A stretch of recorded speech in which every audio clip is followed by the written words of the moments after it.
es decir, el desplazamiento de poblaciones y actividades urbanas a la periferia de las ciudades es un proceso que se empezó a dar después de la Segunda Guerra Mundial y que se ha manifestado de distintas formas en el mundo. En los años 50, en los países europeos capitalistas, se dio un desplazamiento de las actividades industriales y manufactureras a las áreas rurales cercanas a las urbes. Se buscaba aprovechar la mano de obra agrícola para usarla en las nuevas y crecientes industrias. En los países socialistas, si bien se buscó reducir la brecha campo-ciudad, estos no fueron tan exitosos como su contraparte capitalista debido a la centralización tan marcada de su economía. Esto también fue conocido como contraurbanización, una fase de transición entre la sociedad industrializada y una postindustrializada. En la década de los 80, en los países desarrollados, la periurbanización se dio de formas dispares. Por ejemplo, en Estados Unidos, Dinamarca y Suecia se revirtió el proceso y se dieron nuevas concentraciones urbanas. En Europa Oriental, el proceso continuó y se intensificó. Su manifestación en el territorio se dio de forma de coronas o anillos concéntricos de urbanismo difuso, en las que se mezclaban formas de habitar y de producir rurales y urbanas. En los países desarrollados, las coronas se formaban por el desplazamiento de la actividad industrial y comercial y un desplazamiento de ciudadanos en busca de mejor calidad de vida en la periferia. En Estados Unidos y Canadá, la periurbanización se ha visto como parte de la evolución de las ciudades, como consecuencia del flujo de personas y mercancías que se desplazan a colonizar nuevos espacios fuera de las urbes saturadas. Esto se ha fomentado por el desarrollo tecnológico que ha permitido que vías y medios masivos de transporte conecten fácilmente los centros urbanos con las periferias. Dada la concentración y compactación de servicios, comercio y educación en los centros, la vivienda era cada vez más pequeña, escasa y costosa. Esto favoreció el urban sprawling con la construcción de suburbios de baja densidad y poca compactación en las áreas verdes alrededor de la metrópolis. Al poco tiempo también se vio un desplazamiento o colonización por parte de centros educativos, los rural colleges, y por grupos de personas jubiladas que buscaban escapar de la ciudad. Finalmente, con el desarrollo de la industria tecnológica, una que podía convivir con mayor facilidad con los usos residenciales y comerciales que la manufacturera, se crearon en la periferia nuevas tecnópolis, como Cupertino en el Valle de San José. En Francia, la perurbanización llevó a desligar la periferia de su identidad agrícola y bucólica tradicional para hacer distintos campos más o menos urbanizados. A medida que se desarrollan los polos urbanos generadores de empleo, también se desarrollan polos rurales que complementan y equilibran las dinámicas socioeconómicas de la región, proveyendo vivienda y otros servicios. Esta relación también se ha dado en otros países de la Unión Europea, en donde las relaciones campus-ciudad se establecen mediante el transporte y los servicios. Esto lleva a contemplar la ciudad y su periferia como una ciudad-región o redes de ciudades.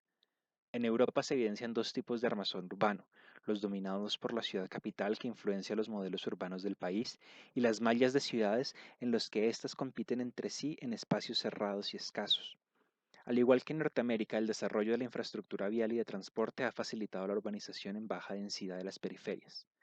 Lo anterior conllevó un renacimiento rural, alimentado no solo por la población inicial, sino también por las masas provenientes de la ciudad. En el contexto europeo se debe resaltar la importancia que se le ha dado a la sustentabilidad de los fenómenos urbanos y periurbanos, buscando que no solo sea la dimensión socioeconómica, sino también la ecológica, ordene y forme a la periurbanización. El crecimiento demográfico en la segunda mitad del siglo XX impulsó una tasa de urbanización en América Latina del 75%, desarrollando las periferias por procesos migratorios campo-ciudad, pues estas eran las que ofrecían de forma legal o ilegal suelos más baratos para asentarse. El crecimiento periurbano de esta región ha sido configurado en parte por el trazado de los ejes de entrada y salida de las ciudades, impulsando la transformación urbana de paisajes rurales. Esto afectó tanto a tierras de poco valor como a las tierras agrícolas en las que se hicieron grandes inversiones. Asimismo, se transformó su uso al satisfacer las demandas de las urbes. La periurbanización en América Latina también ha sido fomentada por la construcción de grandes proyectos de infraestructura, como aeropuertos, que se han realizado en las afueras de las ciudades. En México, por ejemplo, la periurbanización se ha evidenciado en el crecimiento desbocado de las urbes. Esto no solo ha consumido la periferia rural, sino que ha llevado a la conurbación en donde se desaparece el territorio rural entre urbes, generando metrópolis con múltiples centros y nuevas jerarquías. Ese cambio de uso del suelo, que obedece a procesos legales e ilegales, ha sido alimentado por concentraciones económicas, la crisis del sector agrícola, el crecimiento demográfico y la migración campo-ciudad, el elevado precio del suelo urbano y pobreza, entre otros. Este fenómeno obligó al gobierno mexicano a la compra y administración de tierras rurales para evitar la constante expansión de las ciudades. También se buscó modificar la ley agraria, pero aún así no se logró acabar con la especulación de la tierra. La periurbanización en América Latina ha sido diferente a la de los países desarrollados. Si bien se pueden encontrar similitudes espaciales y formales como los suburbios, las ciudades satélite y las ciudades industriales, estos obedecen a comportamientos distintos. En Europa y Norteamérica han sido las ciudades las que han alimentado el proceso al expulsar la industria de sus centros y han sido sus propios habitantes los que han buscado colonizar las periferias en busca de mejor calidad de vida y de formas de habitar distintas a las metropolitanas. Esto ha sido facilitado por la creación de nuevas industrias y por un gran desarrollo de infraestructura vial y de transporte y la tecnificación del campo. La facilidad de desplazamiento y la aparición de centros de servicios periféricos permitió una dinámica inmobiliaria desligada de la especulación y más preocupada por la satisfacción de las aspiraciones de las nuevas ciudadanías. En América Latina ha sido el campo destecnificado el que ha alimentado el crecimiento de las ciudades con población en busca de mejores oportunidades para hacerle frente a la pobreza y a la violencia. Dadas las dinámicas inmobiliarias y la poca oferta de vivienda, se ha generado un desarrollo ilegal de urbanizaciones y una constante especulación y transformación del suelo, muchas veces sin ninguna planeación u ordenamiento. Sin embargo, las ciudades latinoamericanas también han mostrado dinámicas similares a sus contrapartes europeas.